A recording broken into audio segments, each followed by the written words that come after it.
Take your seats today in the very presence of the Lord. Many of you have seen this passage of scripture many times in your walk with the Lord, and to some extent you have come across the story of this man by the name of Moses, and how Moses was at the opium of his leadership as it relates to leading the children of Israel out of 400 years of oppressive enslavement under the hands of Pharaoh, and how Pharaoh was literally undermining, and how Pharaoh was specifically using them and exploiting them for their goods and for their service for the sake of building his kingdom and building his nation. And it was 400 years that they were oppressed from generation to generation, and one generation passed on the oppressive ideology to the next generation. And you have to be careful that as you walk through life, you're not influenced from the oppressive nature of those who have gone before you, but you must stand for yourself to know what God's words say concerning what he is desiring to do through your life. And we're before this passage in Exodus chapter 14, where we see Moses in his leadership. He is at the greatest challenge that he would ever face. Moses is at a place where he has not just led them out of Egypt. He has not just led them out from being in bondage to Pharaoh. He has not just led them out of being deprived of God's call and purpose for their life and for the nation of Israel, but Moses is also leading them out of a mindset, because there were many people who were right here in this camp among Israel who, even though they saw God's hand at work in Israel's life before this Red Sea encounter, they still had mindsets of rather wanting to go backwards outside of transitioning forward. I don't know who you are in this place on today, or if you're watching online on today. The Lord says that you have to be careful that you don't grasp more to what's behind you outside of hearing what he has that's before you.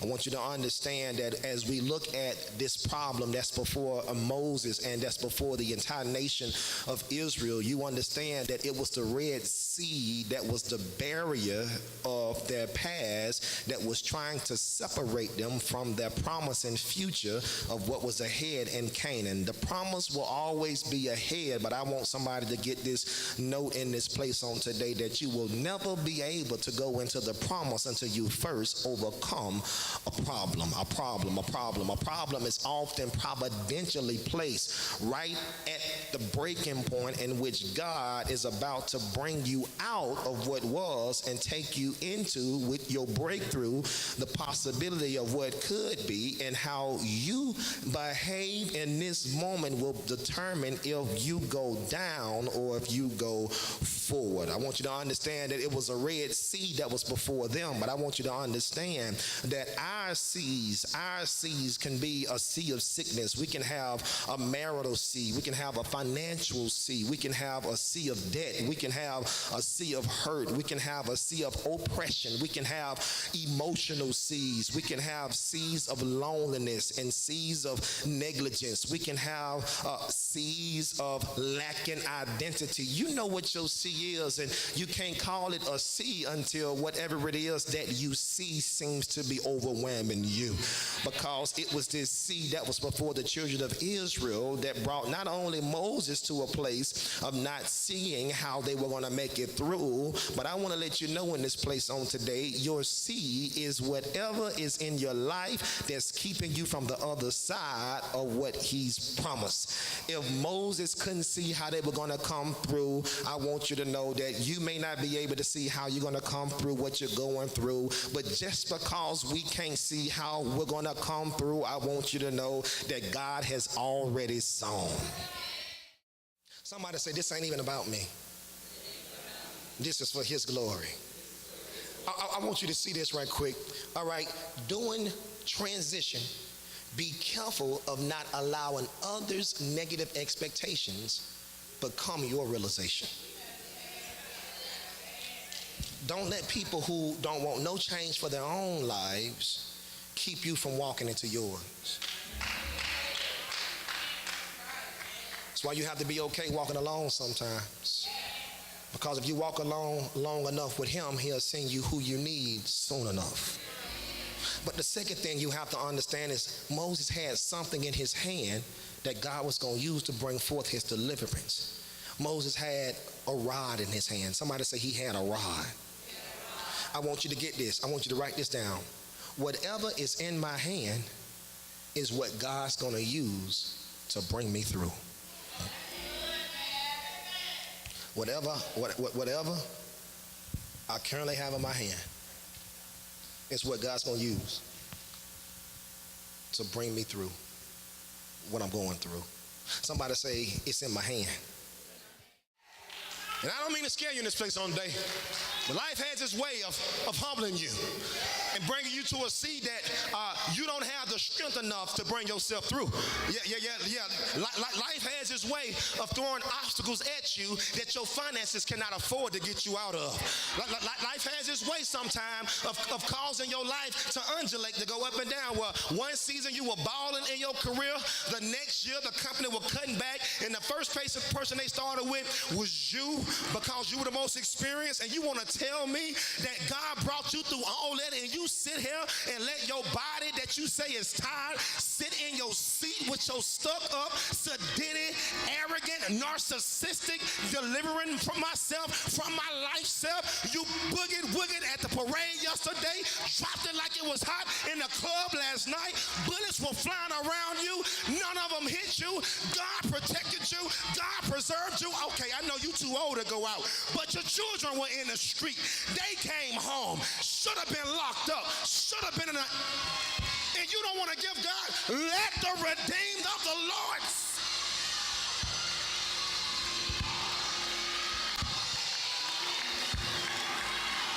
I'm frustrated with CBF's worship. I'm frustrated because we get so gifted. We get so gifted, we don't need God. That's what real worship is about. It's not about my intellectual members or how good I am or how talented I think I am. Well, can't nobody teach life class like me. Can't nobody preach like me. The devil is a lie. I know that if God take his hand off my head, something called slipping and losing my mind will take. There are 50 million men that can preach better than me. But I'm telling you something that I got that still got me standing, and that's God's hand on my life. My God, I'm frustrated for God because he's favored you and blessed you, provided for you, healed you, delivered you. Some of you are so bound in sin, you don't even supposed to be saved. But God reached down and pulled you up out of some stuff that hell tried to hold you bound in.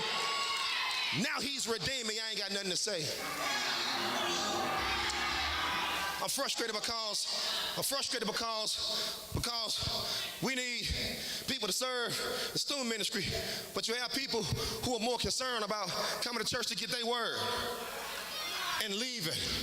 So they like to be found outside of understanding that God blesses us to be a blessing. See, all of our lives, we be so full of ourselves, focused on ourselves and thinking about ourselves, and God bless me and mine, that we don't understand that God can't really bless you or bring you through what he wants to bring you through, because every time God blesses us, he takes a risk at losing us. Some of you get a 1 cent raise and you turn your nose up at the same folks you ate lunch with yesterday. Now you get a 1 cent raise on Monday. You don't even know them no more. You were the most loving person in the church, speaking to everybody when you first got connected. Now you got a little position. Notice why I said little position, because ain't nobody in the church bigger than the other person. From the pastor to the parking lot, ain't nobody more important. It is about him. It's about his glory. This is his church. But now you get a little anointing, you get a little position, and you act funny. You sit on the front row, can't even speak to the folk in the hallway, and you can't even connect to folk, don't even understand folk. And God says, okay, I tell you what. So since you don't understand, it was me that was raining down manna from heaven every day. I was providing for you. I was a cloud by day and fire by night. Since you think you did it for yourself, I'm going to tell you what. I'm going to bring you to a Red Sea, and I'm going to see if you acknowledge me, or if you still think you're going to bring yourself through this. Am I talking to anybody in this place on today? That the reason why I sow, the reason why I serve, it ain't because I got it all together or I got everything that I need. Me sowing hurts me more than you because most people don't even tithe. God is asking me for a hurt offering in this season. I don't even know how I'm going to get back what I'm about to give God. But I know that if God already brought me through one sea, it don't matter what other seas I'm going to have to face. If God be for me, who can be against me? You didn't hear me. I didn't say if my employer be for me, nothing can come against me. Employers will leave you. Friends will betray you. Family will neglect you. But I want the presence of God on my life all the days of my life. Because if God be for me, can't no sickness, can't no debt, can't no depression be against me.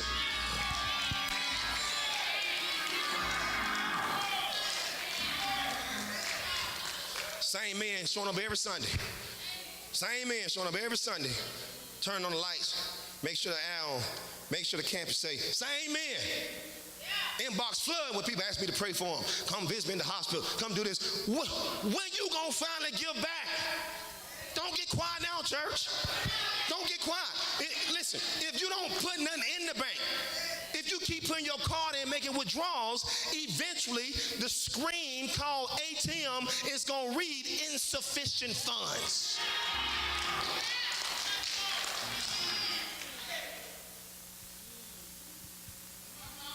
So God, I believe he's produced a frustration in me because, ain't nothing wrong with me now. I just want you to hear me.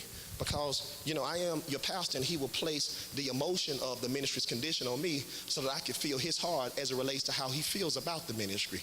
And God's frustrated. And the frustration is, I have favored you too much for you not to worship me. Okay, let's talk about worship. Can we talk about worship for a moment? How do we worship God? Number one, we worship him in spirit and in truth. Number one, we can't worship God unless we're in the spirit. But number two, we worship him in truth. Okay, now I tithe in truth. Now I serve in truth. What do you mean in truth? I tithe because I know that God is my source. God is my provider. I tithe because God was making a way for me even when I didn't have a job to tithe. Why do I serve? I serve in truth. Somebody say in truth. I'm talking about worship. Don't get quiet now. Worship ain't just singing songs and beating a drum and playing. No.